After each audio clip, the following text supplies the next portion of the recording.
এই নির্বাচন ভারত থেকে বিজেপিকে হটানোর নির্বাচন। কংগ্রেস সিপিএম কে ভোট না দিয়ে তৃণমূল কংগ্রেসকে দিন। কংগ্রেস সিপিএম কে ভোট দিয়ে কিছু হবে না। ভোটের সময় দিল্লি থেকে বিজেপি দল নিয়ে আসছে, ভোটের পর দিল্লি পালিয়ে যাচ্ছে। বিজেপি সাংসদ আলুওয়ালিয়াকে দেখতে পেয়েছেন? বাংলায় সিপিএম কংগ্রেস বিজেপি সব এক। ওরা বাংলায় জগাই মাধাই গদাই। ভারত সরকার বদলাবে কে? তৃণমূল কংগ্রেস মোদীকে হটাবে। তৃণমূল কংগ্রেস। চোপড়ার জনসভা থেকে আক্রমণ মমতার।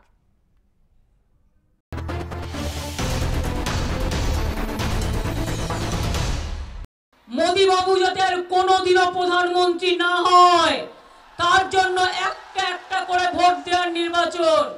আপনারা যদি প্রতিটা ভোট সিপিএম কে না দিয়ে ওরা জিতবে না, কংগ্রেসকে না দিয়ে বাংলায় কংগ্রেসের কিছু নেই, জিতবে না, তৃণমূল কংগ্রেসকে দেন, তাহলে দার্জিলিং লোকসভা কেন্দ্রে এবারে আমরা জয় লাভ করব। ভোটের সময় দিল্লি থেকে বিজেপি দল নিয়ে চলে আসছে আর ভোটে জিতে পালিয়ে যাচ্ছে।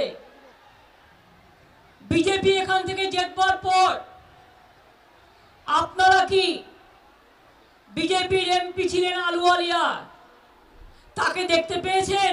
আজকে নির্বাচন এসছে, তাই সিপিএম কংগ্রেস আর বিজেপি বাংলায় মনে রাখবেন এরা তিনজন এক।